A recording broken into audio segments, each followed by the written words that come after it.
Good evening and welcome everybody to the Canadian Football Fanatics YouTube channel. And thank you guys all for tuning in to another Canadian Football Fanatics weekly show. As always, I'm joined by my main man, Blake. Blake, thanks for joining us. How you doing, buddy? Yeah, I'm doing good, Cole. It's crazy to think that we're already in week 19 here. Only 3 weeks left of the regular season. We started a couple minutes early because we wanted to get done a little quicker. We got our Canucks in the first game of the night, first regular season game, I should say, later on tonight. And baseball playoffs are in full swing. NFL's in full swing. NBA is going to be starting up pretty soon. I saw Shane tweeted out that for a Yeah, sports fan, this is the best time of year. And he's not wrong, man. Like, it really and truly is the best time of year for a sports fan. great minds think alike, Blake. I was just going to mention Shane's tweet that he had earlier this morning, I believe, of all the different things that are going on today, and it really is a treat for us sports fans to come home now and most days that we're working during the week and even on weekends and have something to consume, watch, root for, and it's a really fun time. I think the only downside is that we're kind of going into the negative weather and kind of out of our nice weather, but honestly, hard to complain when you have all this to watch on a daily basis. So, Blake, let's get into it, buddy. But before we get into it, let's make sure we are going live over on Instagram. So let's fire that up. As always, like, comment, subscribe, smash the subscribe button for Blake and I. We would greatly, greatly appreciate it. Head over to our Instagram at Canadian Football Fanatics. Blake, we are over 1,100 now. So We did push the it. goal to 1,200. And you can also find us on Twitter and X at _ CF Fanatics as well. Follow us over there as well. And then, like I mentioned, subscribing on the YouTube channel at Canadian Football Fanatics is most important. And all the support is so appreciated by Blake and I and everybody that contributes. Shane, Coach, multiple people behind the scenes that are helping us run the show here and get things out to you guys on a weekly basis. And speaking of that, Blake, you know what time it is. The The Rouge Rouge football. the Rouge football, brought to you by Area 51 and all the great people over there. So appreciative of their partnership here lately. Been using their balls at flags on Monday nights, Blake, and their top tier is what I'll say composite footballs. I would love to use a leather football, which I'm hoping to maybe gain their trust a little bit more, and they could send me out some of their leather footballs that they have. They have the same Rouge branded football, but just a leather version. Composite, I've been getting out to the different football communities here in town. Blake gave a couple out to the Southside Community Football League and the Football in Nanaimo Community Football League, hoping to hopefully grow the Area 51 name and brand out west here. For everybody that's tuning in, it is a great place for all your football equipment needs, whether it's padding, cones, all that good stuff. So head over there and you can check out their many catalogs. They have Baden, Shut, all the different helmet brands and stuff like that. You can go find a ton of the equipment, and they do shoulder pads, all that good stuff. So head over there, and all their support is greatly appreciated for backing us as well, Blake. So let's get into the 3-minute drill. If I'm not getting too ahead of ourselves here, Blake, while we want to start a little bit early, but that started with, unfortunately, another victory for the Winnipeg Blue Bombers last week, Blake. I believe with buys in there, they're 8 straight win in a row, dating back probably 10 or so weeks now since they've lost. They've really caught on a heater here. I believe they were down to 2-6 on the year. Now they are flipped the switch here and are 10-6 here late in the season. I don't think it's arguably they are the hottest team in the CFL right now, playing a really good brand of football, and I think it's led by a guy like Brady Oliveira, who's been heating up. Started the season a little bit banged up. There was question marks of what he was going through. Didn't get off to the start that I think he and all Bombers fans were hoping to, but he's really caught stride. Now approaching I think 1,800 scrimmage yards, starting to find the end zone now on a weekly basis. I believe it's 3 or 4 weeks now that he's rushed or caught a touchdown. And they didn't even really need Zach Collaros to be special on I believe it was Friday night there before the Lions kicked off at 7.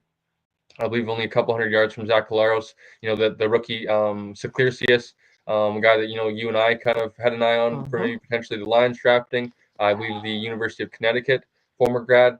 a bigger body type receiver, and he's been kind of biding his time, I believe, kind of from up and down from the active roster into the practice roster, and he finally gets they've had a few young guys step up this year with Schoen being out, Lawler kind of I think finding his form now late in the season, but he missed a significant amount of time as well there in the meat of the season, and they had some run guys here that have stepped up and filled decent job in doing so. So their defense once again was led by that secondary, kind of being able to create some turnovers. That pass rush as well, starting to get home outside of even Willie Jefferson. I know he had a forced fumble, but I believe Slesson Haba had a sack. I want to say Jake Thomas had a sack. There might have been another one as well.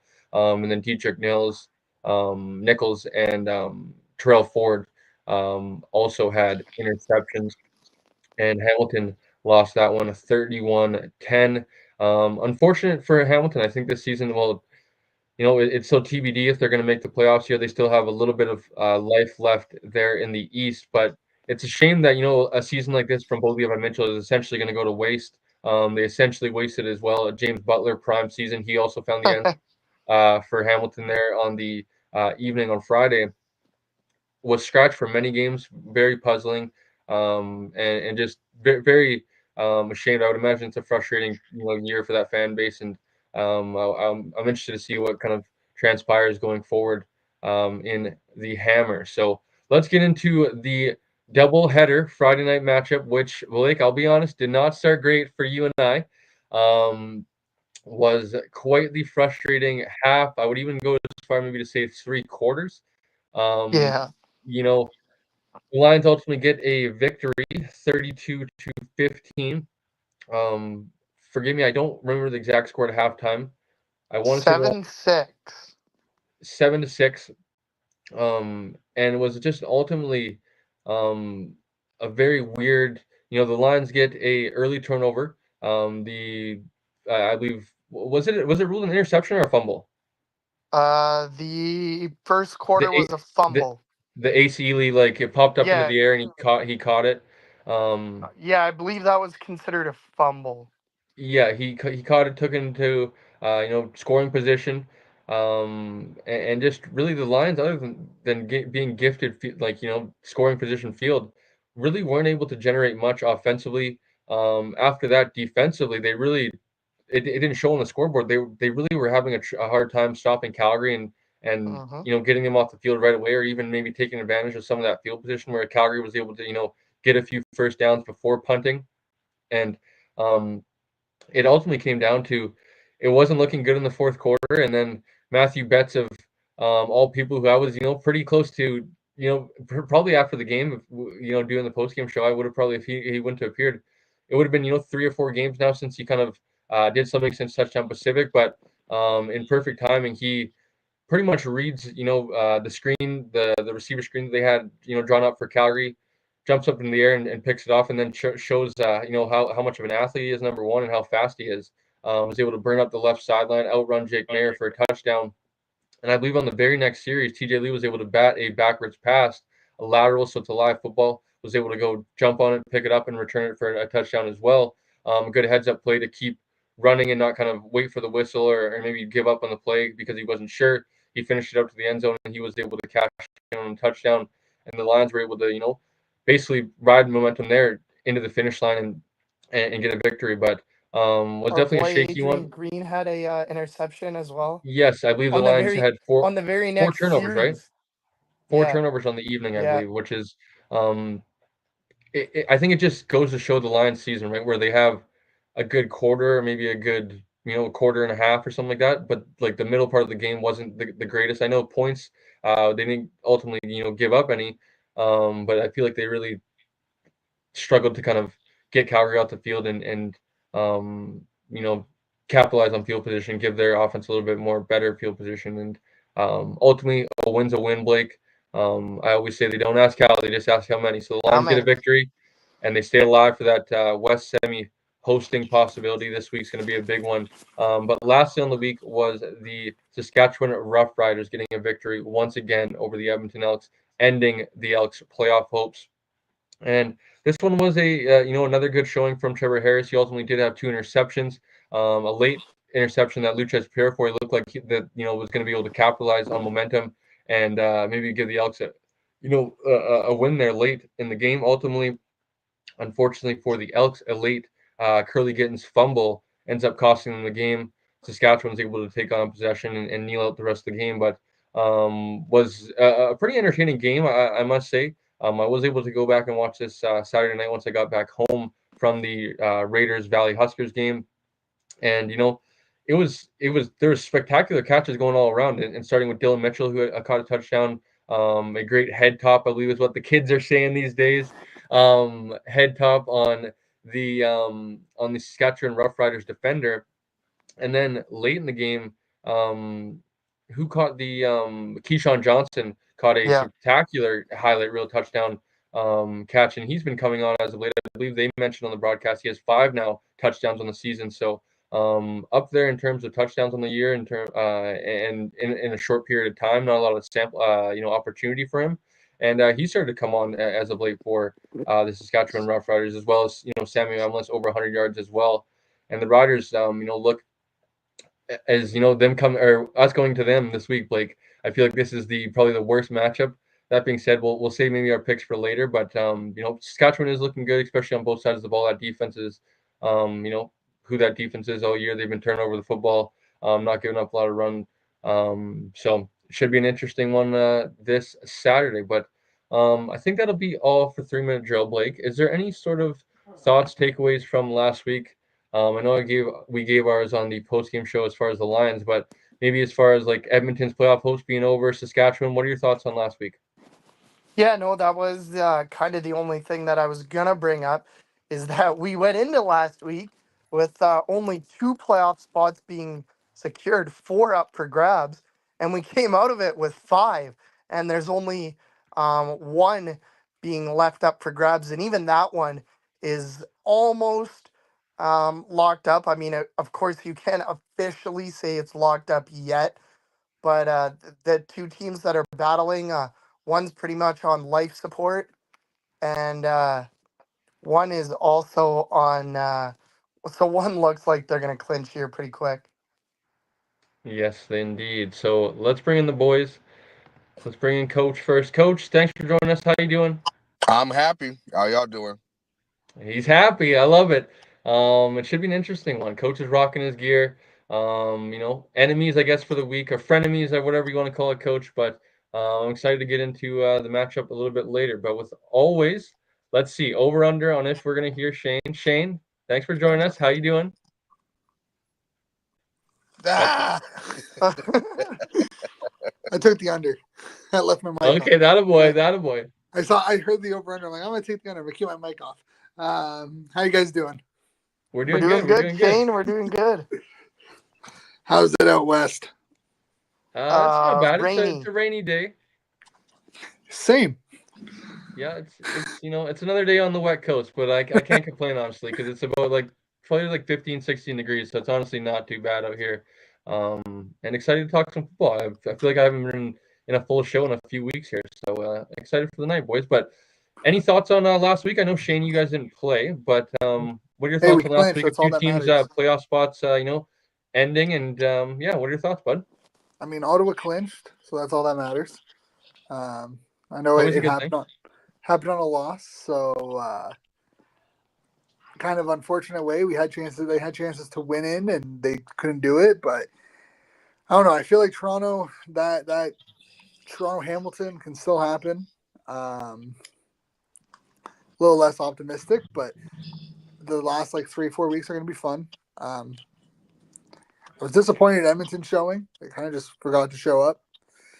But yeah, I mean, it was another good week of football, and Ottawa's back this week. They're playing for second in the East, so there's still plenty to play for.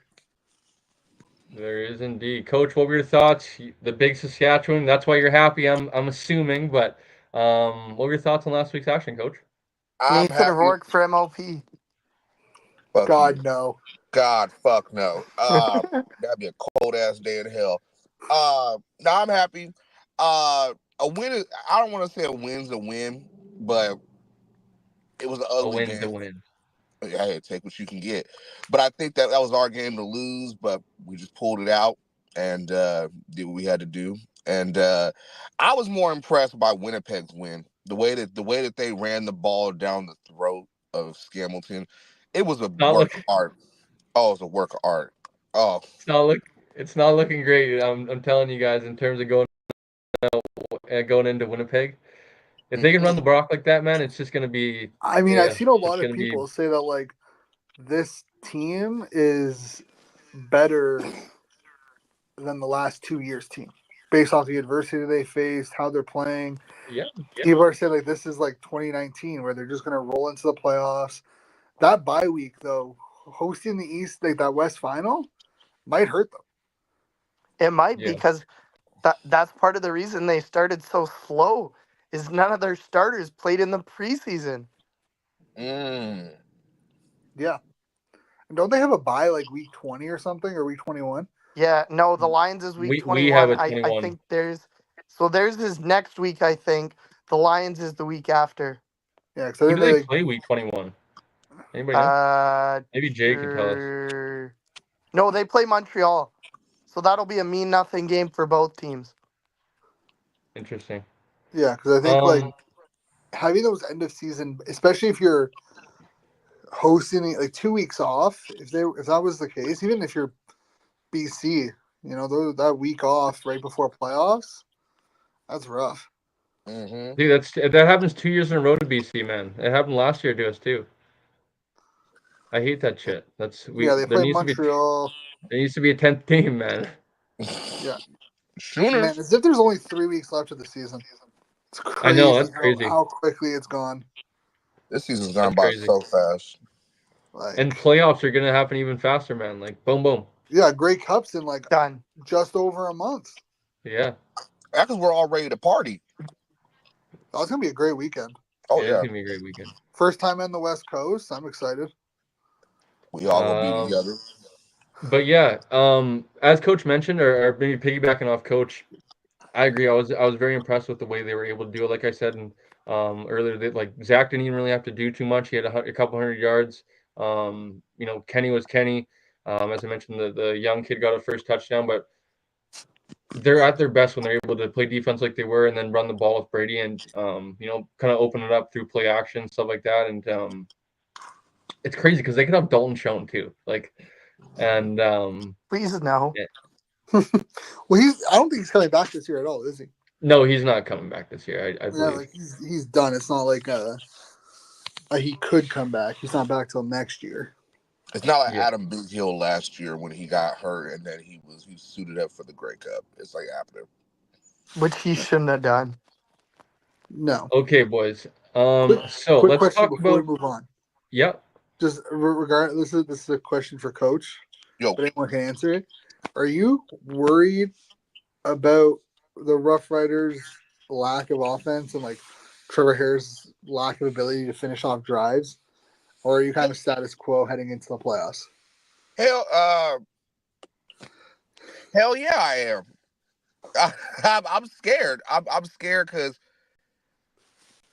we're gonna beat the brakes off of BC. I ain't worried about y'all. I ain't worried about. I ain't worried about. I love y'all, but I ain't worried about y'all. No. All jokes aside, I'm concerned just because if we do play BC and we do beat them, we can't do shit against Winnipeg. The Nobody last time, can. no, I'm saying that Banjo Bowl was probably the worst game we played all season from an offensive standpoint because we couldn't do jack shit. We stalled out. We can't stall. We can't. But that'll put pressure on the defense. And I'm not talking. This ain't the 2000 Ravens. This ain't the Legion of Boom. We are who we are. We have to be ourselves. And I'm concerned that you have the defense out there too much. And if Winnipeg runs the ball the way they do, and I swear to God, if I see Stanley Bryant pulling, we're fucked. That was the scariest thing I ever saw was they pulled Stanley Bryant on I think it was a outside zone or something, and he was just hauling ass. And Brady only got like 6 yards, but them 6 yards are detrimental, and that could wear out your defense. So with Trevor and them, We don't have Sean Baines Jr. for the rest of the season. I don't know. I worry. Yeah, because like I think Edmonton played a horrible game against the Rough Riders offensively, and for that to be like a 28-24 game, and he put up 358 yards, but only 2 touchdowns. Like it just feels like that offense has left so much on the table this year, and again going into even BC, who has been streaky, it just feels like there's a lot of potential that might just go to waste because the quarterback can't finish drives. You have to find a healthy balance. And that's what the Riders need to do. We can't just rely on Trevor's arm to be the end all be all. It's coming. It's going to be the postseason. Manage the clock. If we manage the clock and we take advantage of both defenses who are really actually not playing their best right. I don't even think Winnipeg's playing that. Their secondary's playing great. Inside the box is kind of shaky. BC, y'all can't cover a squirrel fart. So I'm cool. Is it I'm not is worried. it is it hard to cover a squirrel fart?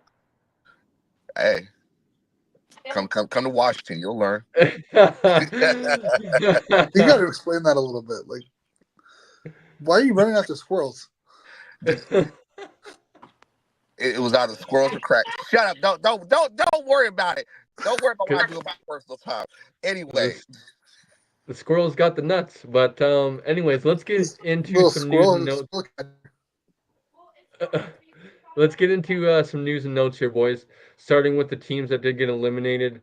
Let's start with Calgary. I'm interested to hear kind of your guys' thoughts here. I know it's been kind of asked in the media. Dave Dickinson was kind of irritable, but what do you think? Because I don't think it's probably realistic that he's going to get fired. But what do you think they do? Obviously, I think they need to move off Jake Mayer. There's been some talk. VA is kind of like that perfect candidate. What would you do if maybe you're Dave Dickinson and kind of in that Calgary building, and how you would shape maybe a rebuild here? Because I think that's probably like the best case scenario. And the best thing is in the CFL going into maybe a rebuild season is you could still get into a playoffs, and anything can happen once you get into a playoff next year. But I would think the kind of goal coming into the year, maybe like the mentality inside that building would probably be to kind of rebuild here, reload on the fly, whatever you'd want to call it. But like, what are your thoughts on Calgary and them missing the playoffs for the first time in I believe like almost 20 years, or maybe even over 20 years? About damn time. No, seriously.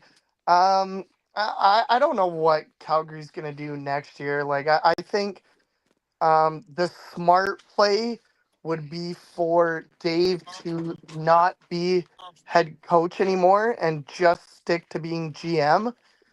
I think he wore too many hats this year.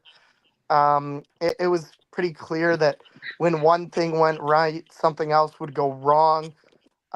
They waited way too long. I mean, now after they've already been eliminated, now they're gonna go to Matthew Shields. Like it's too late now. Has he What been could hurt though? I thought he spent most of the year hurt.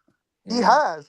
He got hurt in preseason, Yeah, and he but I just came back, didn't he? believe from rumors I've heard he's been ready since like Labor Day or just before. Oh, I thought he got activated like 2-3 weeks ago. I could have that wrong, but I believe rumor is he's been ready to go since Labor Day. so then why did they play him?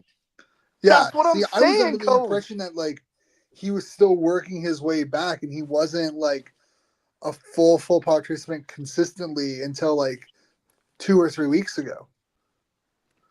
Like, I don't know. I think for sure Jake Mayer is out of a job. He should have been out of a job after last season. Um, I mean, I hope VA doesn't go to Calgary, but I think the most likely landing spot is somewhere in the West, either Saskatchewan or Calgary. I I really don't know what to do with if you're Calgary though, other than Dave Dickinson stepping down, if you will, from head coach. Maybe you make Mark Killam the head coach. He just goes to GM. Other than that, I agree with you, Cole. I think it's tear down and go to full rebuild. So Shane, what are this your might thoughts, bud? be. So I know everyone's talking about VA, and it makes a lot of sense. But I love the PJ Walker signing. Me too. Yeah. Yeah, I sorry. think Yeah, that's good. Yeah, fantastic training for them. Personally, I think the way you go, you let Mayer walk, you get rid of him, you trade him, you release him, whatever. You go after Trey Ford. You run Alberta Trey in Ford, Alberta too. That'd be something. Matthew Schultz, and PJ Walker. You have an open competition for camp. Or you get rid of Schultz and you have Booner or Boner, and you have an open competition for camp. You let the best quarterback start. You give them all chances to win that spot. You spend your money on an offensive line because their offensive line hasn't been great over the last couple of years. They've definitely struggled, and you would bring in better weapons because Reggie Bagleton and Michelle can't do everything. And you go after your running back because their running back has this year has been, with Logan and Mills, been inconsistent. They definitely missed having Carey back there, but I think you don't spend the money on Adams because that's going to be probably 300, 400K on Adams. You probably spend half of that on Ford, and then spend the other half on an offensive lineman. So I don't know. I think you go with PJ, you bring in another inexperienced or inexpensive quarterback to compete with him. You have Schultz there still, you have Boner, and you just play the best quarterback, and you let the dominoes fall where they fall. Coach. Well, I was super excited about the PJ Walker signing. To just, I want folks to understand what Calgary's just got. He's like that. He's really like that. He just hasn't gotten the opportunity to start. Every time he got a chance XFL, he was about to be the MVP. COVID hit. He goes to the Panthers. Well, then they get Baker Mayfield. So he's a guy that he's composed. He can throw the deep. He can throw the deep ball. He can throw it short. He can throw it mid. He's precise. His decision making is second to none. That's what you need to do. If you want a black quarterback and has experience, save your money, invest in PJ Walker. I know they got Trey. I know they got Vernon. Love them both, but this nigga right here is like that, and I'll put a stamp on that. Get that offensive line right, and I agree with Shane. Get Markin and Reggie some help. You're gonna put them in harm's way and get them hurt more with all these daggum targets if you just keep, what I'm saying? Get them some help, spread it out more. And I think also what screwed them up, they were gonna get Jamal Morrow. They were gonna get Maul, and Yeah. Maul got hurt. Maul was hurt because he had the hand surgery on Failed his his hand, physical. failed the physical. That would have added to the offense. I think that would have helped. He's that good of a back to be able to be not. It wouldn't have changed the tide, but it still would have been. It would have added a versatility to their offense. So keep your defense, but do something about that offense, please. And it's time. Dave got to go. Dave All got to right. go and go get Chris Jones. Go get Chris No, Jones. don't get Mic Chris drop Jones. from Mic drop from Coach. Let's go to the other team in Alberta, and Oh, that is the Edmonton Elks. What you want to add, some Shane? what about taking Orlando Steinauer out of Hamilton, out of that front office role that he kind of went into? Yeah. Or what if they plucked out BC's offensive coordinator? Or Have him. defensive? Take him. Yeah. No, Ryan's a lifer. Don't take Or RP. it goes for full circle for the Campbell family, and Campbell ends up back in Calgary. Ew. Yeah, you could Ew. take him too. I'm just saying. Let's I'm let's You- just get saying. No, into we'll keep RP. You guys can have either Maximic or Campbell. Take Max Simmons. He's create when he creates, he can create when he has a quarterback like a Vernon. But when he has a quarterback like Nathan Rourke, he's not that good. I'm interested to see how much love he gets this year because I know he's kind of been talked about, and Buck's another interesting name as well. That's always out there during the off season. Ooh. See, I'm That worried that's about Pierce. Yeah, well, it's usually he's kind of the more talked about offensive coordinator throughout the offseason of is he going to leave, and then Max Himmick's kind of become like that number two name almost in some ways. But I'm interested to see if any of them or either of them leave in the offseason to head coaching opportunities. But Here's the let's talk thing. about the other team in Edmonton. What's that, Shane? What about La Police? I love what he's I doing think TSN has it on too good for him. I mean, I yeah, love and what like he's doing with TSN, but like, do you think he would say no to give an opportunity to go back to coaching? probably not, but I mean, for the fan of me hopes he stays doing YouTube and TSN. To be I honest, agree. Yeah. I mean, agreed. But like, he has the experience. If he's willing to only wear one hat and I feel not like worry he about, always does this. Like he gets hired as a coach, gets fired, and then goes to TSN for a year or two, then gets hired again, and then gets fired, and then goes to TSN he's again. not. In my opinion, he's not. He shouldn't be like a head coach OC. He should just be a head coach or an OC. But I think he's best on TSN. Yeah, he's an asset to them for sure. The way he can like call games and kind of get Hey, it to the the one people. thing about Hamilton being eliminated is we get Bo on the panel again, which is always a treat. That is always a treat. I'm sure he'll be at Grey Cup again. But let's talk about the other team in Edmonton, Alberta, Edmonton. Um, Finally, are officially eliminated from the playoffs. They obviously fired Chris Jones during the season. Jerry has taken over G-Roy as interim coach and GM. They have kind of had a quarterback carousel, unfortunately. You know, partly due to them, partly due to some injuries. They are now going back to Trey Ford because they are out of playoff contentions. Um, MBT, no fault to his own, has actually played, I think, pretty well this season, to be perfectly honest. Um, but what do you guys think they do in Edmonton? It's just been a tough year. Ultimately, there was some positives this year. There was some excitement as well. I think that fan base is probably wanting some more. Is probably the word. But Coach, what are you thinking is going to happen there in Edmonton, especially with GM, head coach, and quarterback kind of being question marks going into the offseason? Well, I want to first of all preface this by saying, man, I heard a lot of some people say that, oh, Trey. Internally, people try to say, oh, Trey is not that guy. Trey is that guy. Trey can do whatever he wants to, but I think that he's gonna have to leave Edmonton to really show what he can do. I think with Trey, it's opportunity. He has to go somewhere where the offense can fit him, and we've seen the little glimpses of what he can do. I don't think we've seen the full package pause of what Trey Ford can do. I would love to see G-Roy and Jackson stay as GM and head coach. They got a nice thing going there in Edmonton. There's a lot of guys that are going to be up for you. You're not going to be able to keep everybody. You got to sign. You got to re-sign Gino. You got to sign Niles. You got to sign guys. And are you going to be able to keep that three-headed monster at running back? Because that was real. They got the all three of them over 500 rushing yards. So if you can make some chemistry with that, can't nobody fuck with that. But you're not gonna be able to keep everybody.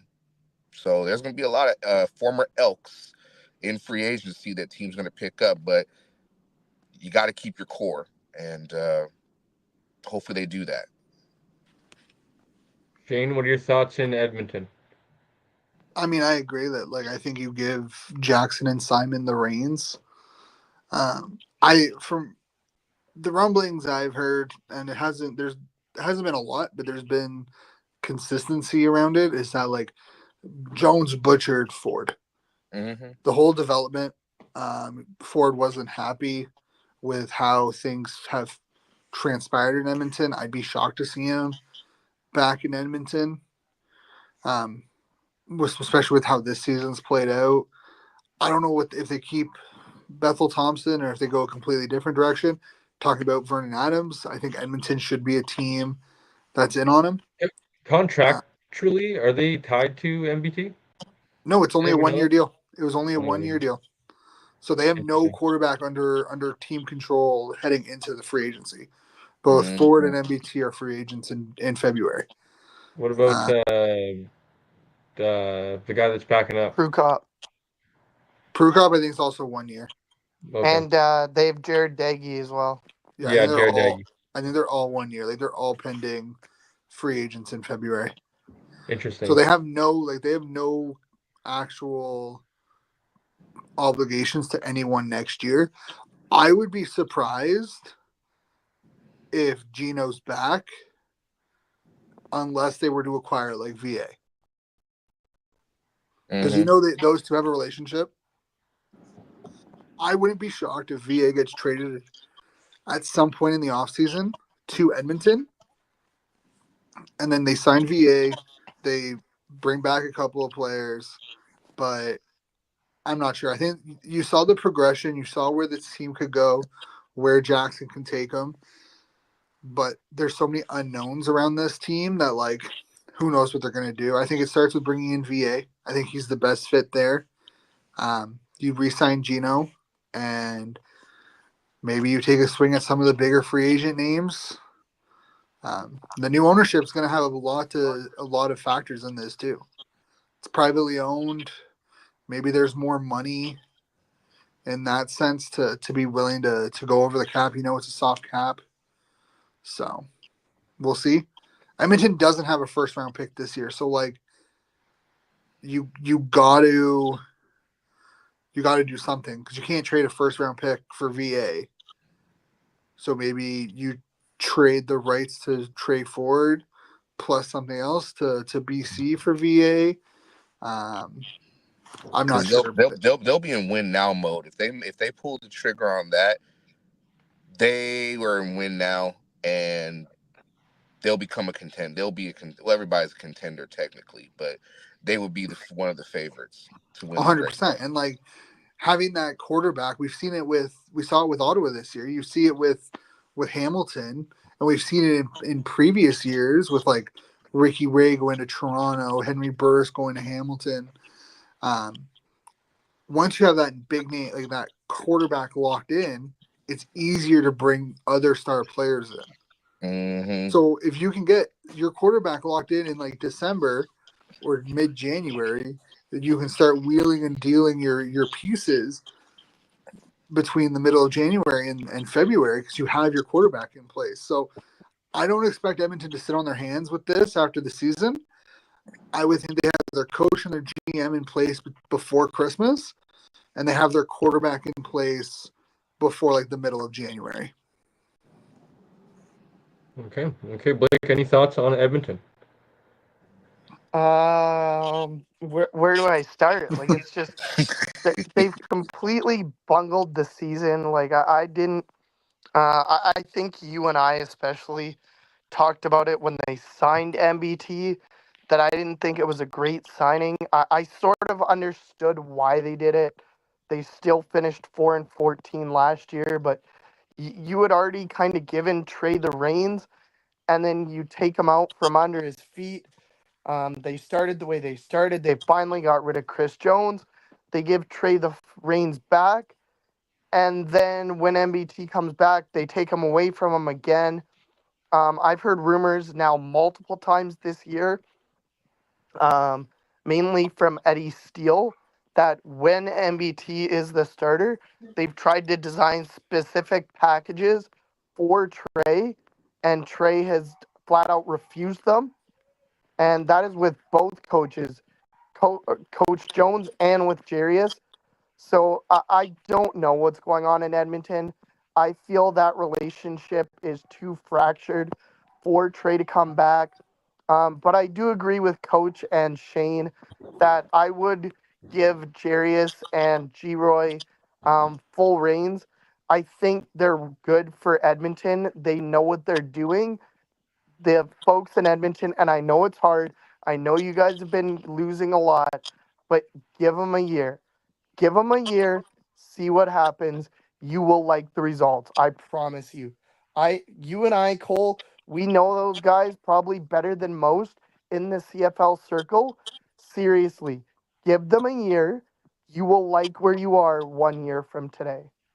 Yeah, and I mean to play on the package thing, it was, if I remember correctly, when it was first reported under Chris Jones, it sounded like he was going to be used as like a Tatum Hill type role or a Chris Trevor type role where it was going to be more running packages, which is why he said like, no, like I'm not a running back.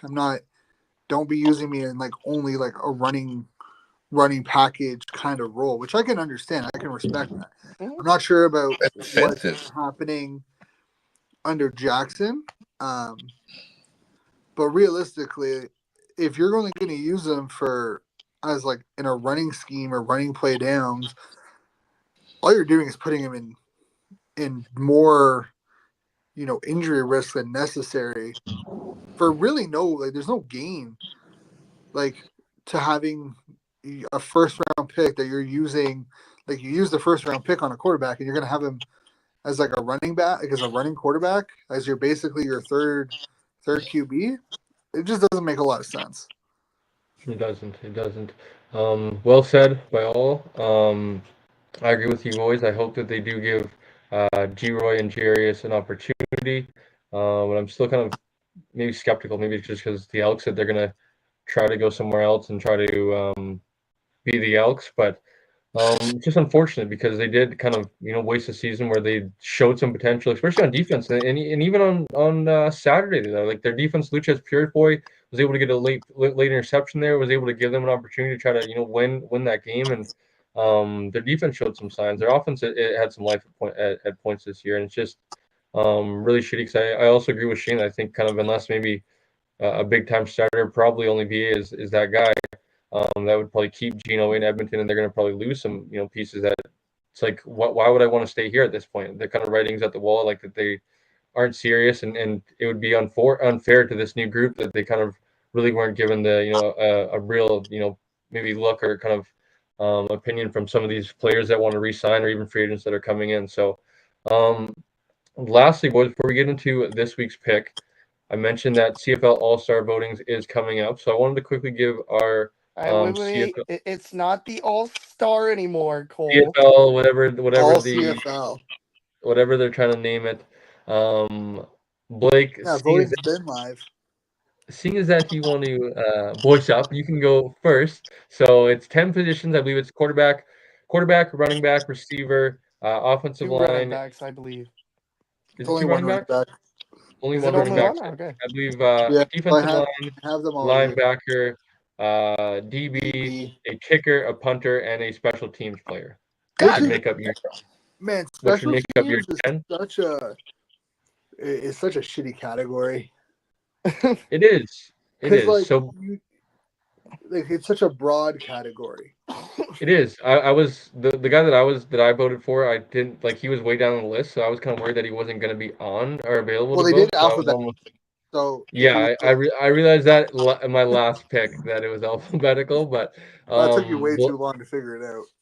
Blake, what's your all CFL? Excuse me. Um, as quarterback, I'm gonna go with Nathan. No, I'm just kidding. I'm not gonna do that. Um, my my quarterback is Cody Fajardo. I think he has been the most consistent, and I know his last 4 or 5 weeks haven't been super great.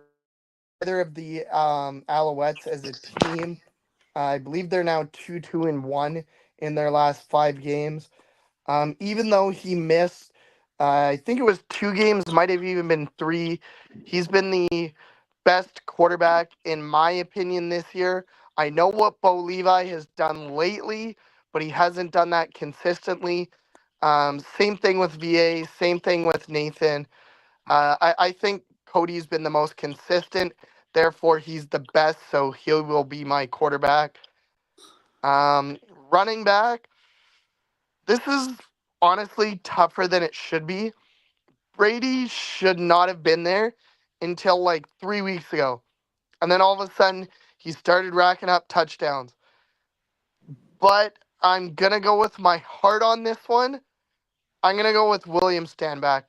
He's the only reason that the Canucks, or I did it, that Go Canucks, baby.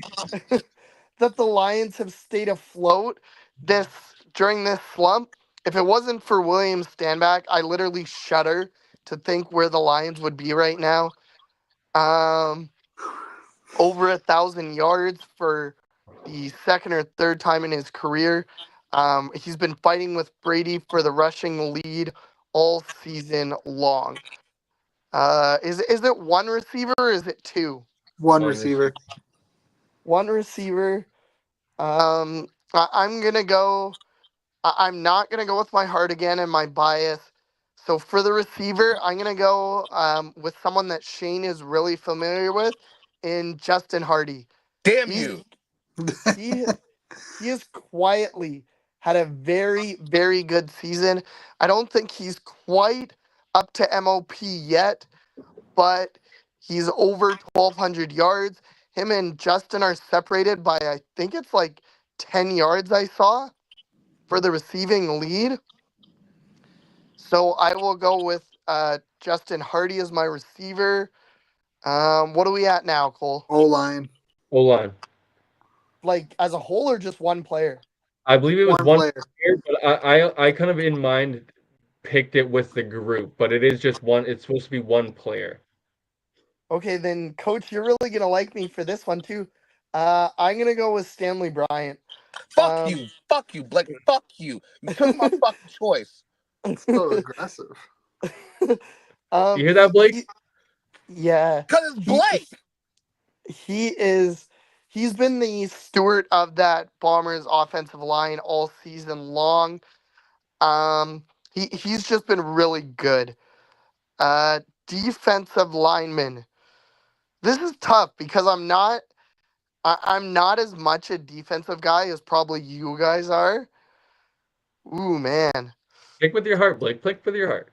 No, I can't. Matthew Betts hasn't even been that good. Oh No, my god. Shut the up. I wasn't That's what gonna I'm say Matthew saying. Betts. Coach, calm down. I'm not picking Matthew Betts. One interception. All right, never mind. I I'm not wasn't. picking him. Wait. I'm not picking him.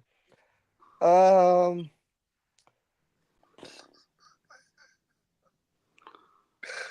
Skip. How did you not? We had like 4 hours to prepare. How did you not think about writing down a list before Yeah, the Blake. show?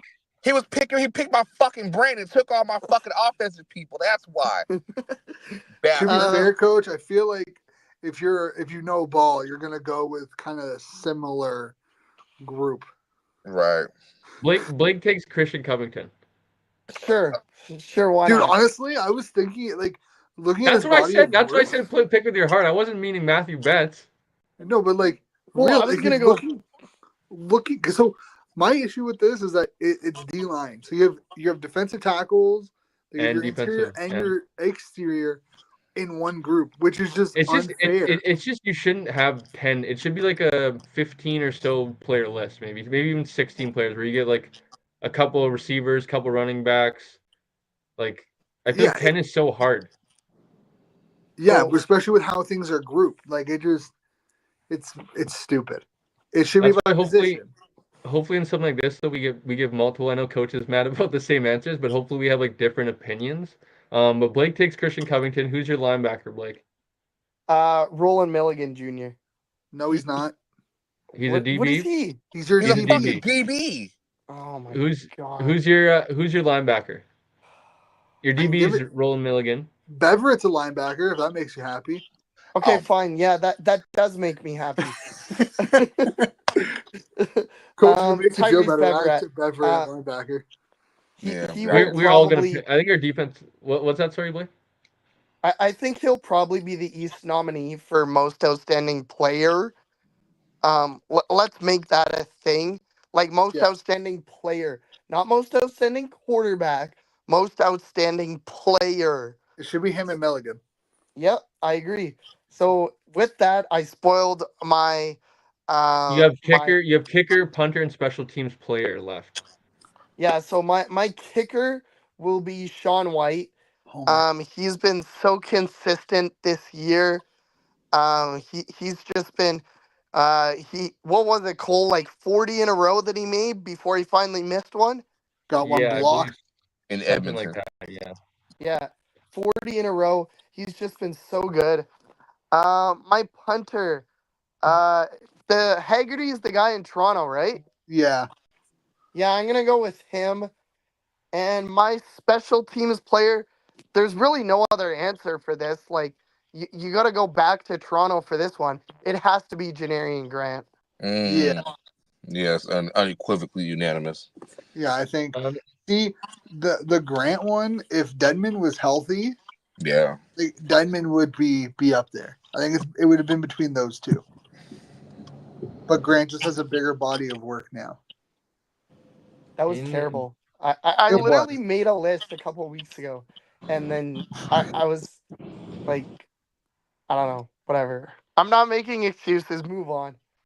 Coach, since you already had half of Blake's list, I'll let you go next.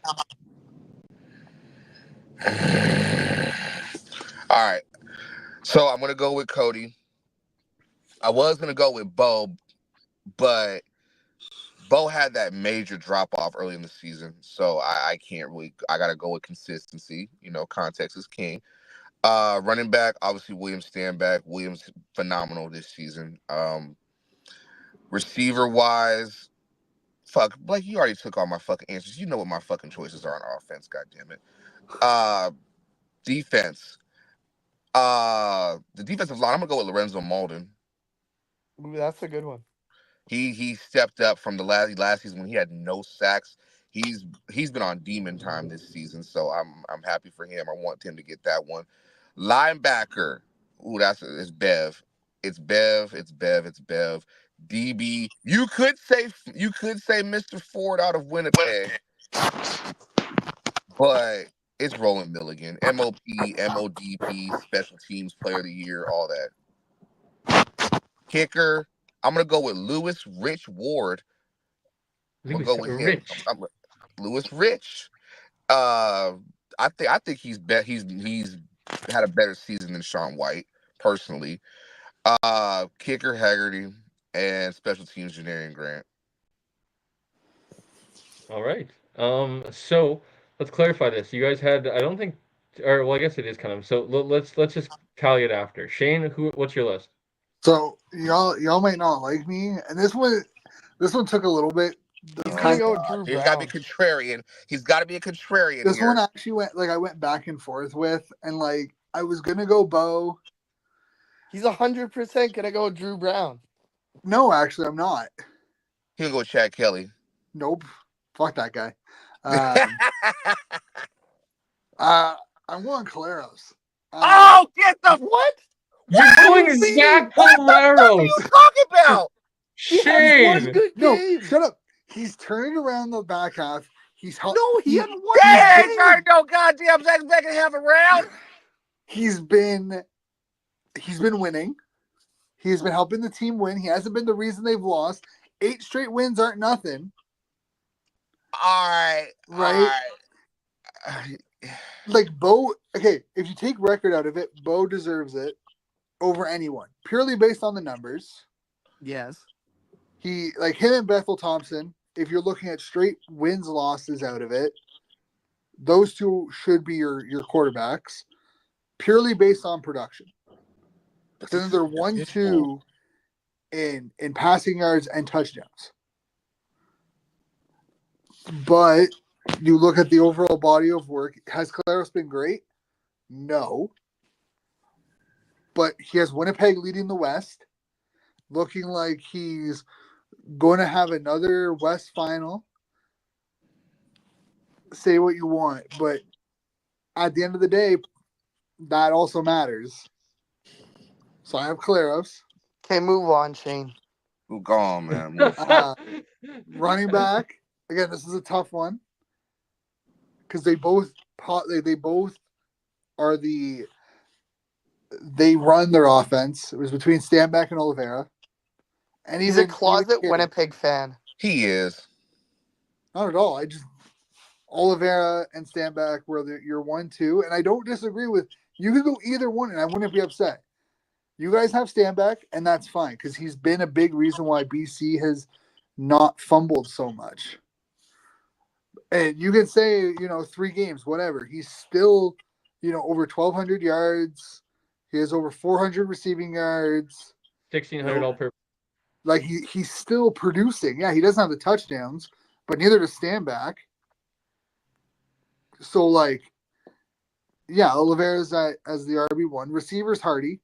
I agree with Blake at he's been underrated this year, over 1,200 yards.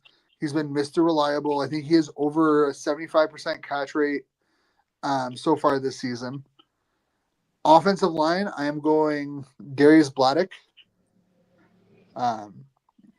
He's right guard, been one of the best this year in pass protection and run blocking.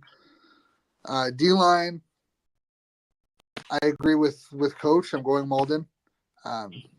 Between the tackles and the sacks, again, it's unfair to have interior and exterior D linemen in the same category because they have different abilities. Linebackers, Beverett. DB is Milligan. Kicker is Ward. Punter is actually Julian out of Edmonton. He's been great this year. I think returner has been Grant. Cole, you're last up, buddy. So I believe defensively, if I get this straight, we basically have like all the specialists are somewhat the same. Janarian Grant, I know you have Edmonton's punter, but we have I have Haggerty. Spoiler. We have, I think we all agree that linebacker DB is kind of a no-brainer.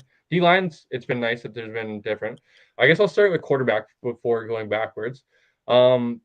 To play devil's advocate, because I don't think it's Cody Fajardo. I also don't think it's Zach Collaros. I'm going to go with Bo Levi Mitchell, a guy I've definitely been hard on, and I think he's had a great season. Ultimately, I think when not a big part, but I think like a third of the majority, or a third of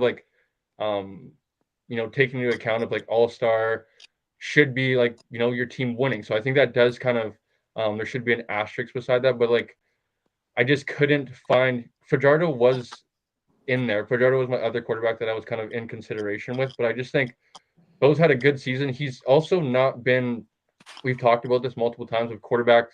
Like a win isn't necessarily a quarterback stat, right? Where Bo Levi Mitchell did have opportunities to give his team wins, and they weren't able to cash in.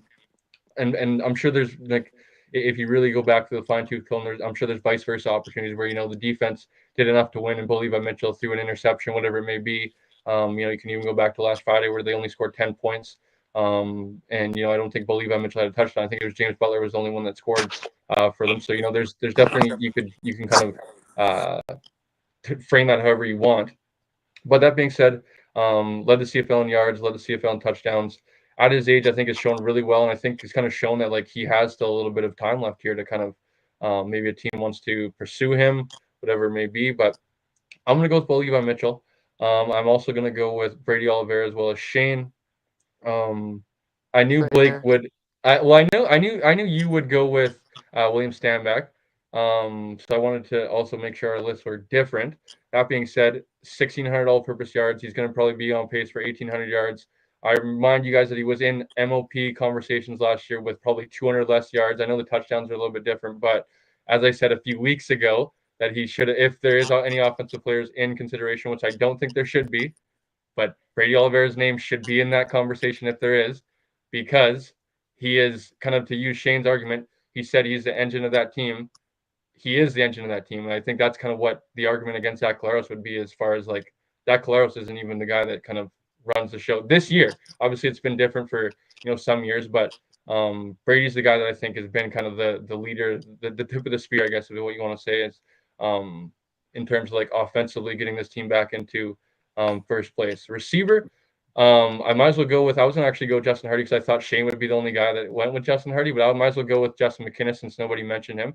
But a guy that's been up top of the receiving category all season long. I don't know if what his catch percentage is, but I would imagine it's pretty high. Like Justin Hardy's and a very reliable receiver that's been for VA or Nathan Rourke this season, and has been clearly the number one receiver in the offense, even with Holland's kind of starting the year as that guy that was pictured to be number one. And then with Hatcher coming back, he sustained that number one receiver role and done pretty well with it. There hasn't really been too many down games from Justin McInnis this year, and I think he's done a great job of solidifying himself as one of the best receivers in the CFL. So I'll go with Justin McInnis.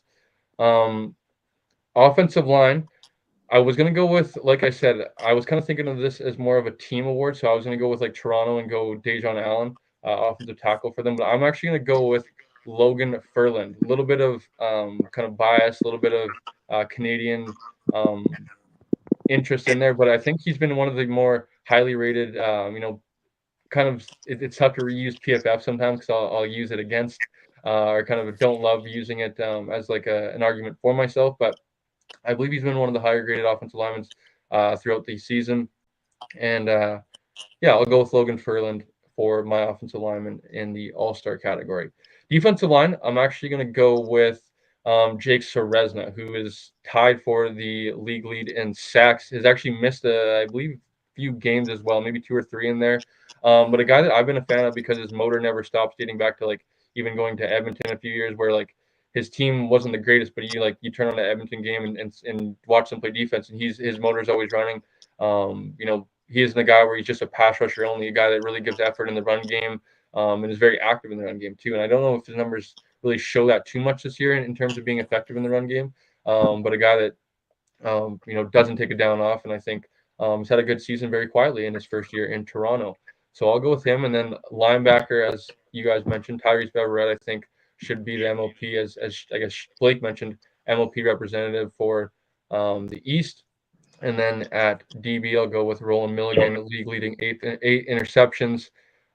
Kicker, I might as well go with Sean White because I don't think anyone mentioned him as well. I think it should be probably Lewis Ward, but to be devil's advocate, I'll go with Sean White because he has had a pretty good season. I think he's like 94% as well. I think just Lewis Ward, unfortunately, has had a better season there in Ottawa.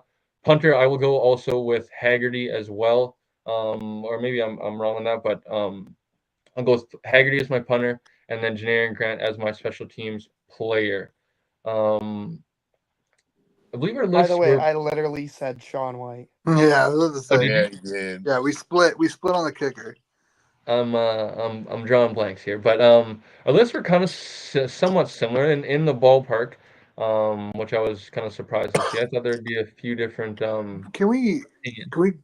acknowledge real quick that like Philpott Yeah, should also be like an honorable mention? he He's should be. he's 15th in receiving yards still. He has He's what, only 800 played yards? 9 games. Yeah, he's just under. He's like at like 7 something, like 783. So Mm. if he didn't get hurt, my prediction at the beginning of the year would have come true. Yeah, I mean, I think he was on pace for like almost 1,500 receiving 1,500 yards. yards. And he would be the front runner for MOP. Like it's not even close. So Well. I think he should deserves an honorable mention in the as an all-star or an all CFL because the production for the games played is unmatched. He'll earn one eventually, though. Probably next year, to be honest. Oh, Yeah. 100%. If Oh, he yeah. can come back the way and start the season off that he did, he wouldn't be shocked if he's a multi-time all-star. The interesting thing is, I think for me, because I'm interested to see where Jalen goes this offseason, if he can kind of find a home where they can maybe BC. utilize him. I don't know if that's in the cards, to be honest, Blake, because I think we he have goes some to money tied Montreal. up in that receiving core. He could go to Montreal. I wouldn't be surprised. Go join his But he's brother gonna be and like have that two-headed he's gonna be a dragon. low cost guy, right? Because he really hasn't proven too much. I think it's more of like a you got to prove something now because you've had your rookie deal. We've seen what your brother can do, and that's there obviously. But I think And utilizing him, getting him away from a quarterback like Jake Mayer, personally. we've also Hmm. seen what he can do when he's actually he's shown flashes of being an elite receiver too. I think people need to utilize him in the backfield a little bit more too, because Calgary tried to do that a little bit and like just give him the ball, straight up handing him off. Because that's like he played running back in high school when he was at Siakam. Tyson played slot and he played running back, and it's like just get the ball in his hands. He's a playmaker. He'll Didn't make he? plays. Didn't he go to Calgary? Like, didn't he go to the Dinos as a running back and then they Yeah. switched him over to receiver? Yeah, because he was nasty at running back. Like, and it's like every stud player plays running back because you're the best player in high school. But like he could have very easily I'm sure they could have swapped, but like he could have also been like I'm not a running back, I want to play receiver, because they had a pretty decent backup that I think was an underclassman, but like played the position and was excelled at it. So like he could do that at the pro level for sure.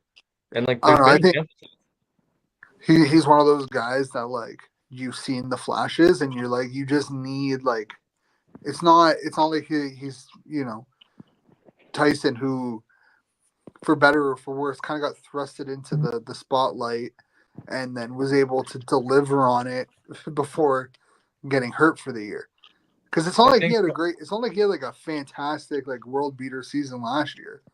He yeah, just I came think out big at the important moments and then carried that momentum and found another gear this year.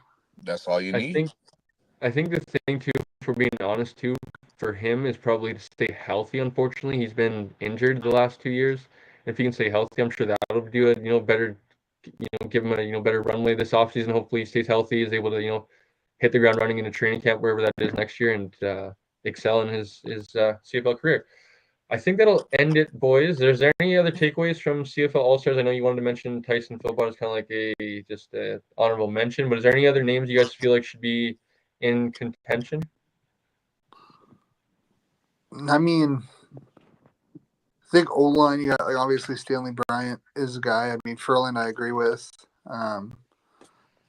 What the center in Calgary, I McEwen. can't remember. Okay, yeah. Uh, Honestly, has been probably the best part of that offensive line this year.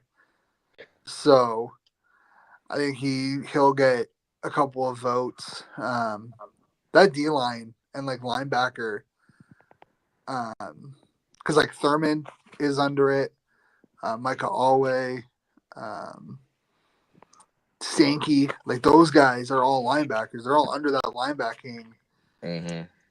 category. So like Beveridge should be the leader because of how the season has played, but like I don't think he's mostly like I know he's a Sam, but like I'm shocked that they got thrown into the linebacker because like again Sankey deserves to be an All Star or an All CFL. Thurman deserves it. Darius Pickett, those like that linebacking group is hard. Well, it's like the NFL like introducing the nickel All Pro last year. Like they should do like a similar like it'd be tough because To be fair, you should like just do a full team. Do a 12 or 12 offense, 12 defense, and your four special teams. or that would be easier, but it's the CFL, so they like to make things the most difficult as possible.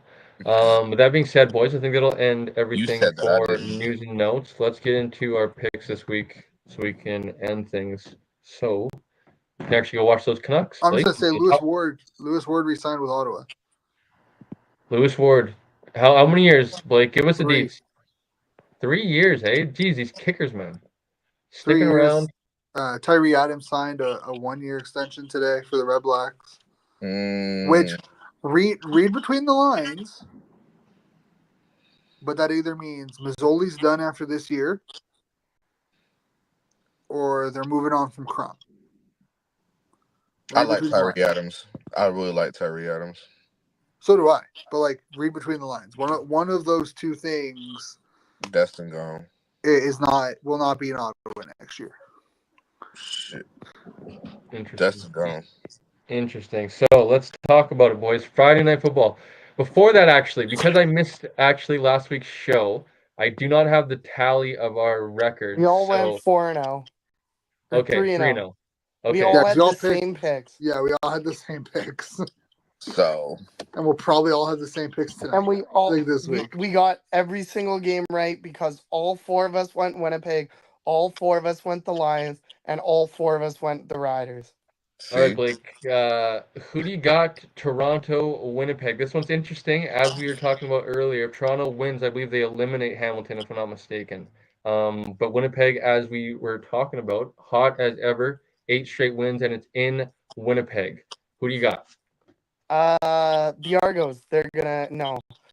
Um, the Bombers win. Like it's their fourth straight sellout, I think it is. They're playing at home. We've seen what the Bombers do to hot teams. They played Edmonton 2 weeks in a row. They swept them. They played Hamilton, who was coming in on a heater. They demolished them. Like Toronto, lightning can strike. See Regina in the Grey Cup a couple years ago, but it's not going to happen.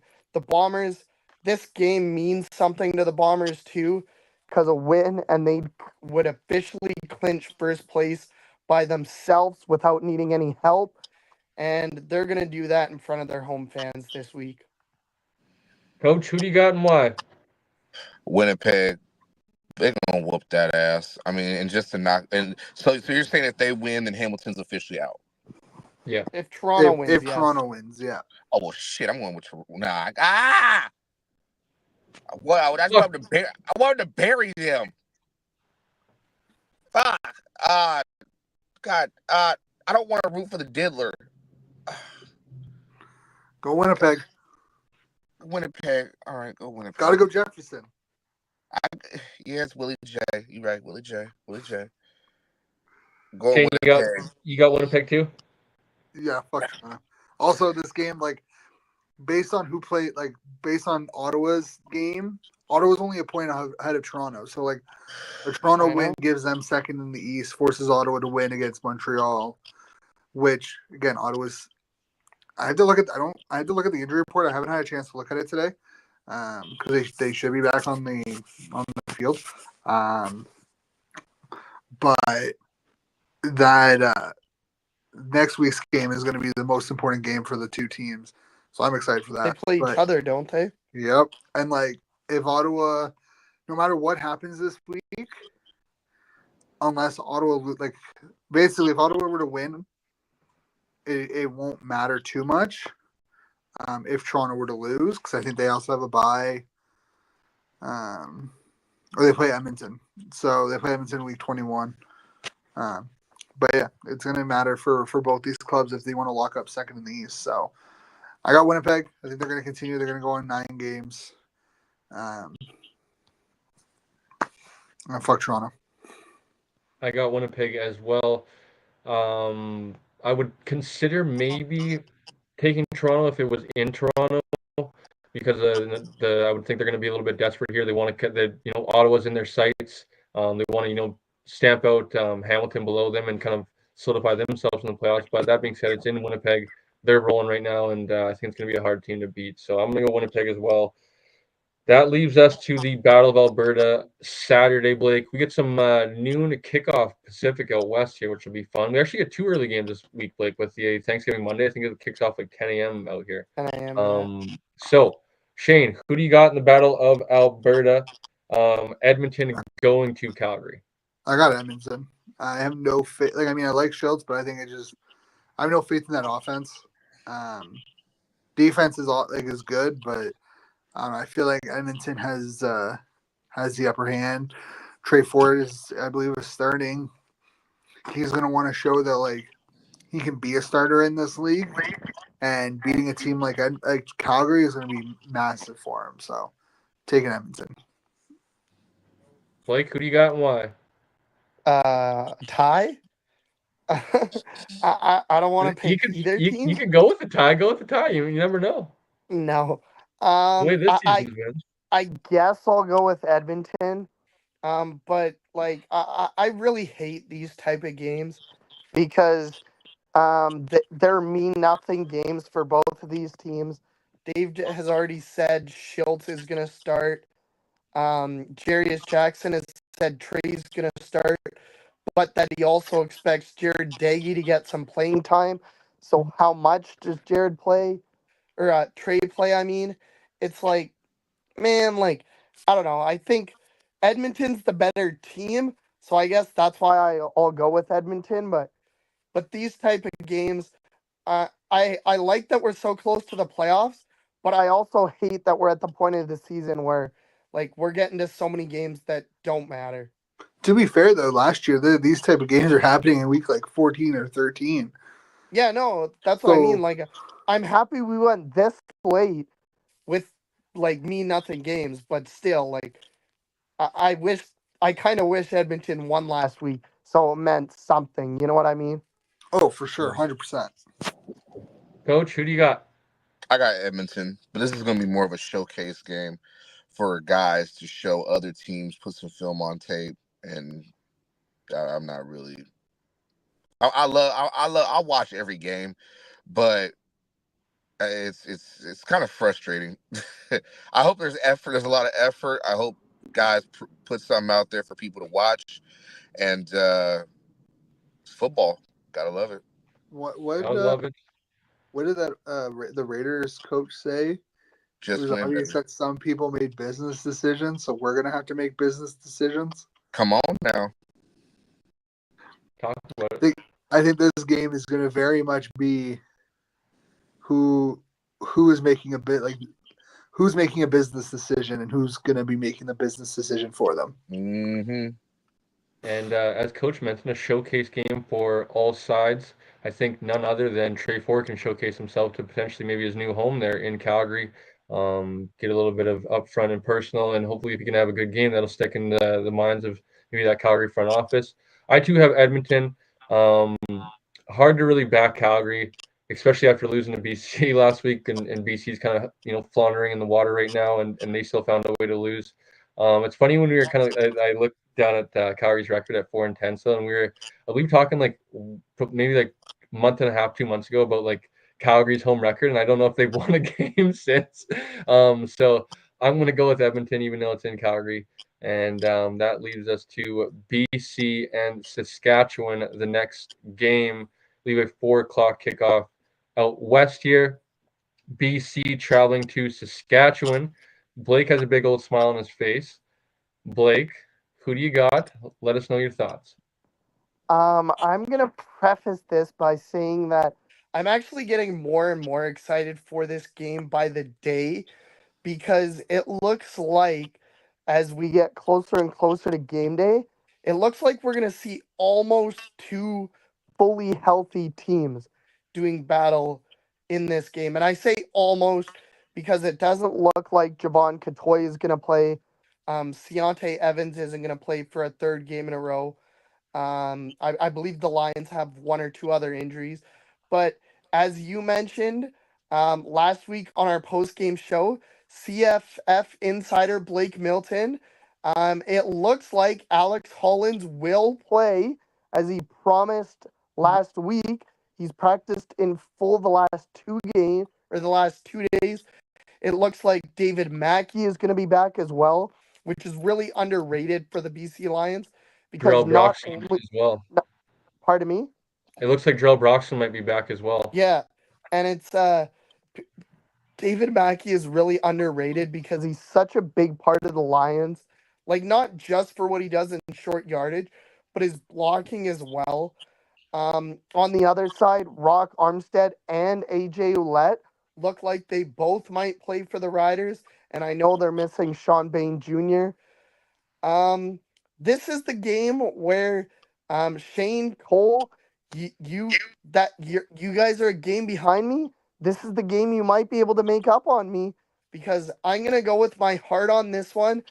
I know the Lions' offense was doo doo last week. Like, let's call it what it is, Cole. They sucked. If it wasn't for the defense, they would have lost to Calgary. But for whatever reason, when teams play Calgary, it doesn't matter how they get that win. More times than not, they get that win and then they get momentum off it. The Lions are going to win this week. They're going to roll into Saskatchewan and they're going to make sure they don't have to go back there this year. Love to hear it, Blake. We'll see if I can get on board in a bit. Shane, who do you got and why? Man, this one's a tough one. I'm going BC because I just don't trust Trevor Harris. I think BC's offense is just a better offense than Saskatchewan right now. Obviously, Saskatchewan's defense is a difference maker. I think they have they're leading the league in turnovers by 20 at this point. Milligan is your MOP. Thurman has been great. That defensive line with Micah Johnson has been effective. Like that defense is nasty. It's doing some nasty work. It's carrying a lot. But I think at the end of the day, I got to go with the offense that is better equipped and healthier. I think Mackey, if he's back, he's going to be a big difference maker for them. If both Armstead and Ouellette are playing, I'm curious on how that division is made up. Who's going to get the ball more? Who are they going to rely on? Is going to be the hot hand? I'm not sure. I think Sean Bain, as unfortunate as it is, that injury, I think that's a massive loss for that team. Mm-hmm. And, I wish him, a speedy recovery. And hopefully it's not, a drastic injury, because I haven't heard much of it. So I'm not sure the extent of the injury. But he's out for the year with a knee injury. yeah, but is it like an ACL? ACL, is MCL. What is it?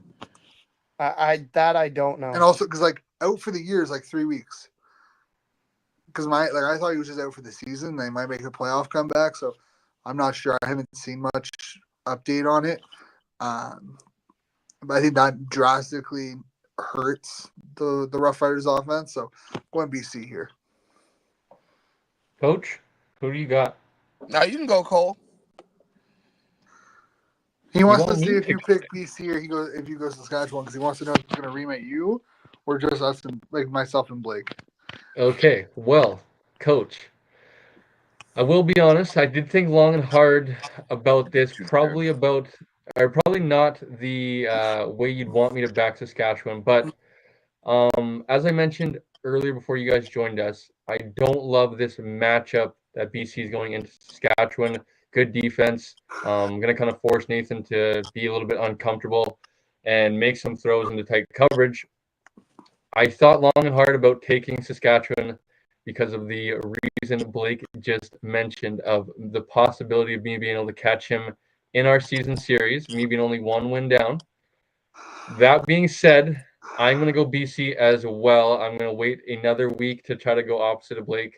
I think hopefully BC is going to be able to play like the more desperate team. Saskatchewan being at home, hopefully they ease up a little bit. And I think this will come down to a Sean White field goal and the Lions win it late. Not the most confident or comfortable, but that's not been a new thing the last 8 weeks for the Lions. So this is basically the new normal, I guess, at this point, that we're going to pick the Lions and not feel comfortable with it.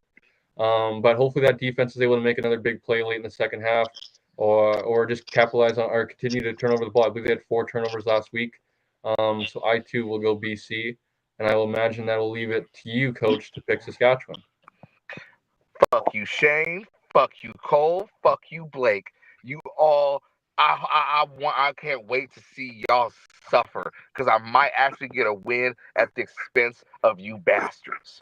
We are going to break our foot off in the quittest of goddamn BC. And I know y'all know I love y'all, but this is not. We need this home field. Y'all don't need it. Y'all had all these opportunities. It's our time. So did you. We got ours. Oh, shut up. I'm not trying to have an Ottawa fan trying to talk to me about. I'm just saying you had opportunities. Not our fault. Your kicker couldn't hit a field goal or 3. So Jesus Christ had opportunities to sit there, and he told niggas, hey, I know you're going to screw me over, but I'm going to trust you. I'm going to be like Jesus Christ. I'm going to trust in my kicker.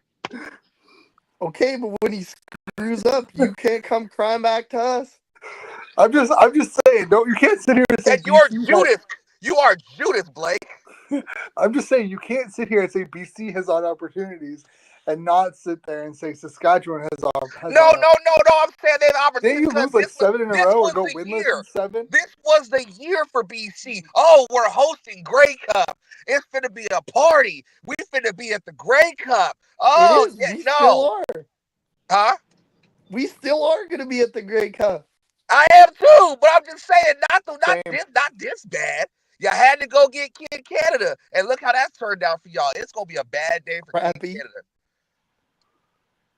Coach, it's hard to argue against you, Coach. I'll be honest, because it's pretty easy. Saskatchewan, you can just poke at him. Although, what did he say? Although he said he could just poke at you. Although Saskatchewan, I believe they beat Calgary, Edmonton, and I think they won 3 straight, or maybe 2 of 3. They've gotten wins. Calgary, Edmonton, Ottawa. Mm-hmm. Ottawa. I feel like Saskatchewan is kind of somewhat going this way as BC is going the other way. Maybe not even down, maybe just kind of flattening out. To be fair, So they that is struggled what against scares Ottawa, me. who was missing quite a bit of their players. Yeah, yeah, I know like injuries have been a tough thing, but it's kind of like it's like everybody deals with injuries. Like it's such a No, like for sure, but I think like the game against Ottawa for the Rough Riders, it's not like they blew Ottawa out yeah, gameplay, right? Like they played a beat up Ottawa team. That offense looked bad against it for the most part until late in the game. That was a close game up until the last like 5 minutes. yeah.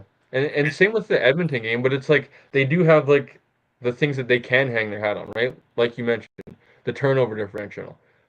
Although Trevor Harris did have, I think, 2 interceptions last week, I think Yeah. he's like only like I think I don't think he has double digits interceptions on the season. So like majority of the time, Uh, although he does not maybe extend the get off platform and kind of be able to extend the plays that way, but for majority, he usually takes care of the football. They he's take at away the nine. football. Yeah, so He's at like 9 in 10 games. He's good for like an interception a game. yeah, I guess I forgot he did miss a majority of the year. 9 and 10 games isn't the greatest. Um, but like they're winning the turnover battle more often than not. So like hanging their hat on like their defense playing good, their offense playing well enough. It's kind of I guess similar to BC where like BC's defense isn't playing to that caliber, but like their defense has been doing enough, and then their offense has been kind of chipping in here or there. So it's gonna be an interesting one. Like I said, I don't have too much confidence in BC, but I also don't want to be 2 wins back away from Blake and it be on a BC Lions win. So I can't. I don't know if I could sleep at night if I knew that. So Where'd I'm gonna. Coach go? I'm sure he's still there. I'm sure He's he's still maybe there. checking on set. Yeah. I'm checking on the Where did kids, Coach but I'm go? here. Let's get to the I ain't last going game, nowhere. which is Monday morning / afternoon, 1 p.m. kickoff. If you are where Shane is, 10 a.m. out west here, which is a good Thanksgiving. I'm super excited. I don't know about you guys, but having a few in-laws and whatnot, I have a few dinners planned this weekend, so I'm excited to have leftovers on the couch Monday morning and enjoying some football. And it is Ottawa and Montreal. Shane, I guess let's go to you, buddy. Who you got in this matchup and why? It is too early. I have no idea. I'm gonna be honest. I don't think they were on the field today. No injury report. I think they're on the field tomorrow. So I have no idea who's coming back from injury, who's back, who's staying on the sixth game. Obviously, Santos Knox and Pickett are on there. Their seasons are done, I believe. I know Pickett for sure. I think Santos Knox might be good for the playoffs. Um, but I don't. There's no guarantee there. Uh, my heart wants to go Ottawa, um, but it really comes down to how healthy this Ottawa team is versus Montreal. Like Montreal's a beatable team. We've seen them. We've seen how they're also a hurting team. They don't have Mac. They don't have Philpott. They traded away. We didn't even talk about it. Antwi. Antwi to BC. So like how that affects that offense. So I don't know. I'm picking Ottawa, but I think I might have to take an audible depending on what that injury report starts Oh, looking one like tomorrow. one of those Blake picks, eh? One of those yeah, Hey, I'm gonna pick, Oh, but I not don't my. know I if only did I'm it actually gonna. once.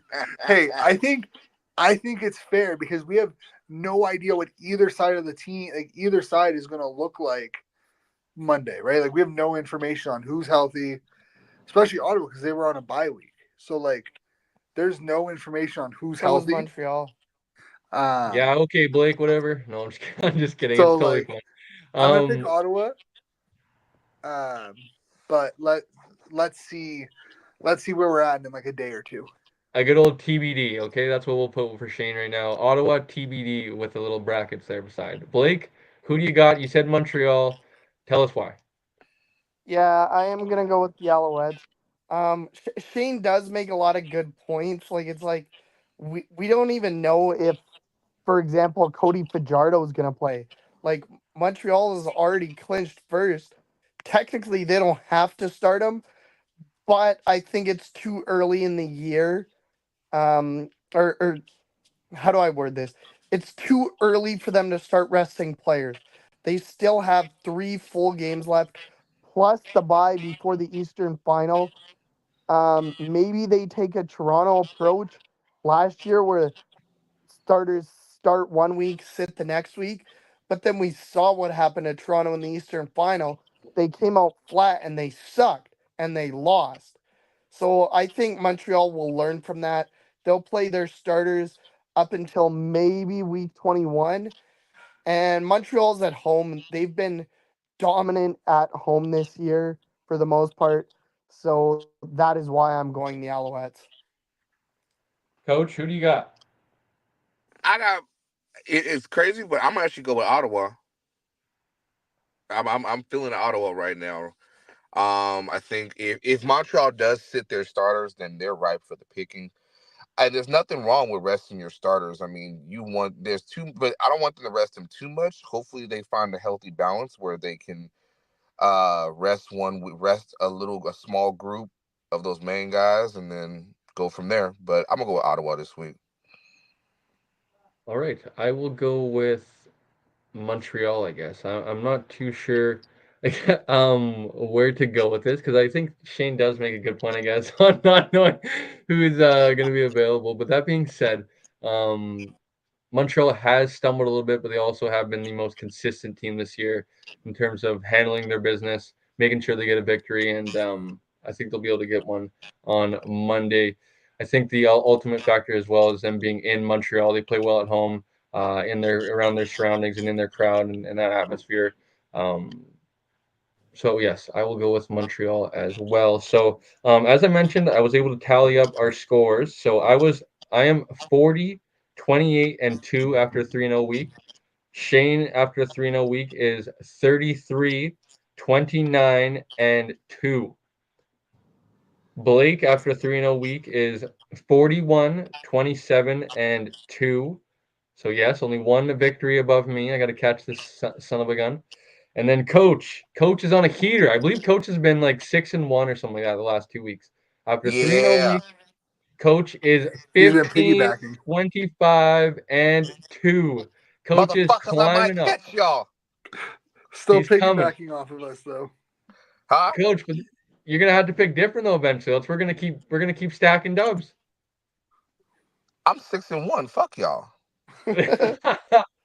I So you will know he's not say a true Rough Rider fan. He has a winning record.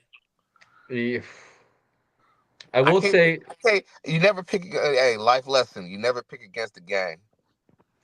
I will Unless say it's the Grey Cup. Shane has a decent, only 29 losses, as me and Blake have 27 and 28. So I know Shane is a few weeks down on us, but in terms of or losses, he's right there with us.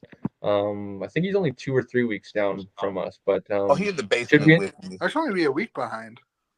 only a week No, behind. you were sick for 2 weeks, I think. But I sent Cole my Oh prediction yeah, you did. He did. So I think it's only a week as because it was Shane just like third week I missed, but like every other time I've had to miss, I've sent my predictions to Cole. So he's just ignoring them because he's trying to get a leg up. I see what you're doing, Cole. It's not very nice of you. That's why I get the pen and nobody else. But all jokes aside, boys, another great show. 7:30. I personally want to go. I'm sure Shane maybe has been enjoying hockey as well the last 2 days, but I want to go enjoy some Canucks hockey. So that'll do it for tonight. Yeah, I'm Make Shane, it enjoying thanks for quick. joining us. Avalanche. Thanks Avalanche for in joining Vegas. us. What's that, Shane? Avalanche in Vegas. Is Ugh. that what's happening right now? Yeah. Yeah. Oh, that's nice. That's a nice, interesting game. So, I will allow you to go watch that, Shane. Thanks for joining us as always, buddy. I've seen you guys have had some. I think it's like some hockey articles coming out of the 13th Man, as Yeah. you've been talking about as the seasons have been approaching. What can the people expect from all you guys got at 13th Man and what you got coming out? Hopefully some more NHL and like overall hockey things. Things are trying to settle down over here. Thankfully. So we got one more busy weekend coming up with the little one's birthday this weekend, and obviously Thanksgiving up here. So, because we do it right, and we have Thanksgiving in October instead of November. Got to give In Funny. them. August, I was like, holy. So, but yeah, Hopefully some more hockey stuff along the way, and then obviously some CFL stuff as the season winds down. And playoffs approaching as well. So looking forward to it, Shane. Thanks for joining us as always, buddy, and we will talk next week. Have a good one, guys. Thanks, Shane. Shane Ryan of 13th Man Sports. Coach, thank you as always for joining us. What can the people expect? All the reactions, all that sort of stuff. But when do you start traveling again? When are you going to be out at the stadium near you? Next week, I will be in Scamilton and I will be in Toronto. Scamilton next week. Hey, who are they taking on? Toronto or Calgary. Calgary? That should be a good one for you out in Hamilton and enemy territory. Oh yeah, I'm looking I'm to die excited to next week. hear all about that. But Coach, thank you as always for joining us, and we'll talk to you next week. All right, y'all, take it easy. See you, Later, Coach. Coach Phil, as always, joining us on a Wednesday night. Appreciative of both those two guys, contributors of CFF as well, as doing their own thing with 13th Man on behalf of Shane, and then Coach's whole brand that he's building, and hopefully Coach is able to, release the news that he's been waiting so long to do, and all his hard work paying off as well. So, Blake, let's get into it so we can watch some hockey, buddy. Playoff time is here. BCFC semifinal playoffs. I have terrible luck in the BCFC semifinals. I am 0-2. Well, technically 1-2. I I was did gonna not say you won a Cullen Cup. I did not dress. I was a rookie during the Cullen Cup year, so I was not a part of the dress roster throughout playoffs, unfortunately. So I did not make the trip up to beat Okanagan in the first round, which was a upset of all upsets. I watched at home on the couch, all glossy-eyed and wishing I was there. Um, and then my final 2 years, we lost to West Shore and to your Langley Rams. Thankfully, the Langley Rams did not end my career, else that would be even more terrible. But let's get into it, buddy. BCFC picks. I don't think there's much time or much need to be said with Okanagan Valley. I'm going to go with Okanagan Valley. Just lost to the VI Raiders, who the VI Raiders should be the 4th seed. I'll just say it now. Valley Could is be. a good team, but they underwhelmed for me personally. I know I did the coaches poll coming into this year where we pulled one coach from each of the 7 programs throughout the conference, and Valley was the consensus number 2 ranked team coming into the year. I kind of believed and bought into that hype.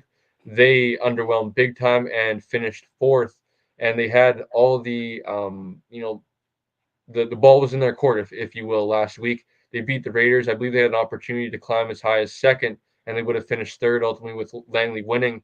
I think would have bumped them down to 3rd, but they still had an opportunity to finish 2nd. Ultimately, finished 3rd. They end up dropping down to 4th, finishing there. Going up to Okanagan, they have no shot in hell. I'll just be completely honest, Nope. especially if Noah's healthy. Noah will be able to run all over them all day long. And Blake, is there any thoughts other than that on the matchup?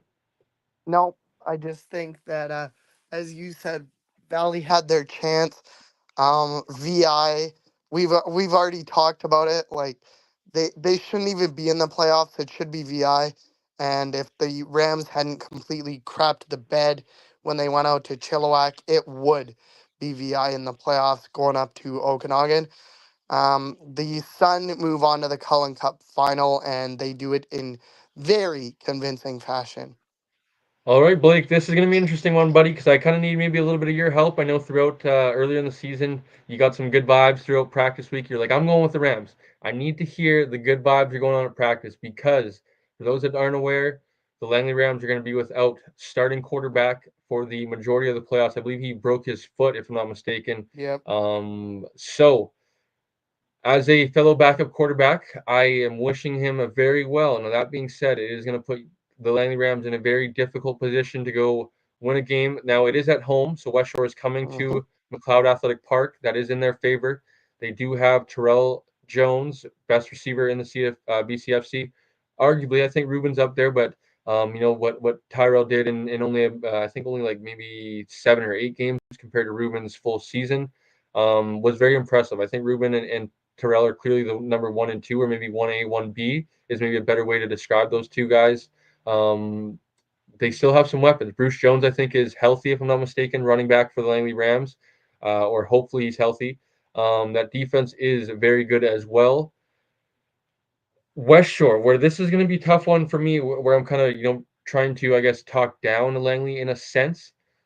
Hard to back West Shore because ultimately they just got lumped by the BI Raiders, and also Ethan Peckard, 4 straight losses, I believe, right? In a row. Ethan Pickard started the year pretty good. I think he's up to like 15 or 16 interceptions on the season, if I've seen that correctly. He threw So their 4 offense is last week. yeah, their offense is really slowed down. Their defense is pretty good. Ultimately, they don't have a lot of discipline as well. I'm going to go with the Langley Rams. I think this is going to be a close game because, as I mentioned, Langley Rams without their starting quarterback, I think jobs are going to be hard to come by. They're going to have to capitalize one in scoring position, make sure they're scoring uh, touchdowns instead of field goals. But I will go with the Langley Rams. I would imagine you will as well. But maybe talk me into it a little bit more, Blake. Why the Langley Rams? Yeah, no, I am gonna go with the Langley Rams as well, which would of course set up a Sun and Rams final. A little bit of backstory. Paulina Hooper did break his foot. He did show up to McLeod Athletic Park last Saturday, which gave the Rams a big boost. As soon as they saw him come onto the field in kind of his knee scooter there, that really pumped up their spirits. I don't remember the backup's name, and I do apologize, No. but he did play in that game last week, and he fared pretty well.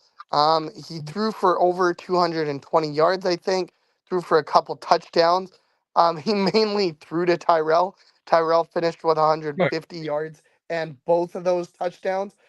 But that defense for the Rams, I finally got to see it up close and personal last week. They are so good, Cole. Like CJ Augustine had 3 of those interceptions all by himself, including what turned out to be the game sealing interception. And of course, at the time, we didn't know what was going to happen for the playoffs, as the last update we got was that at one point, I believe Valley was beating the Raiders by 14 points in that game. At the end of the third quarter, I believe it was 35-21. That was the last update we got. So the Rebels were driving. They were down by 4 in the game. And if that result had held where Valley won and the Rebels won, the Rebels would have gotten second place. The Rams would have been bumped down to third. And um, the Huskers would have stayed in fourth. So CJ Augustine, the Rebels are driving. It's 17-14 inside the, or 17-13, I should say, inside the final 2 minutes. Pickert throws a high pass that was over his receiver's head and into the arms of CJ Augustine, who returned it 80 yards for a pick six. Thank you to our man Jay for the comment, Hunter Norman, the quarterback for the Rams, for a pick six that sealed the game and second place for the Rams. And much similar to the Valley Huskers, other than that game against Valley, where, let's be honest, Cole, the Rams didn't show up. They've been dominant for almost every single game against a team that is not named the Okanagan Sun. They're going to want one final shot at the Okanagan Sun. I think that defense is going to do their part, and the offense is going to do just enough as they did last week to send them to Kelowna for the BCFC finals. And I know you and I both want to get to hockey, so I will make this really quick. But the PCFC is in their finals or semifinals as well. I'm going to go the Regina Thunder and the Saskatoon Hilltops. I know our man Wizard Takes should be happy that we're throwing in some PFC talk. I too as well will go with Regina and Saskatoon, as the other conferences across the CGFL just aren't as deep and as strong. So the likelihood of the upsets are, I think, just harder to come by. Regina and Saskatoon, excuse me, have really ran things in the PFC, and I think will inevitably meet each other in the PFC final to decide who plays in the national semifinal. So, Blake, that'll do it for all PCFC content here. I will say one last shout out to my VI Raiders for a hell of a end of the season. 3 straight wins to end the year. Really fabulous. Shout out to Sean Rapsey, everything he's building. Really excited for next year. And yeah, just look out. Blake, let's go get to hockey. But before we do that, buddy, we already cashed in on a goal. I don't know if you saw Daniel Sprong, newly acquired Daniel Sprong, PP1, already cashing in, I believe, on the power play. 1-0 Knuckleheads. 1-for-1 on the year. We're batting 100%. And guess who got a point? Millsy already back on the board, doing what he does, just racking up points on power play 1. And with new line, is it new line mate? Daniel Sprong plays on line 1?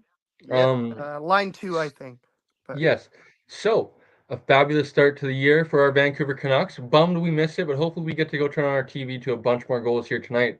Although it's going to be hard to outdo last year's 8-1 versus Edmonton last year for the season opener. Besser had 4 goals.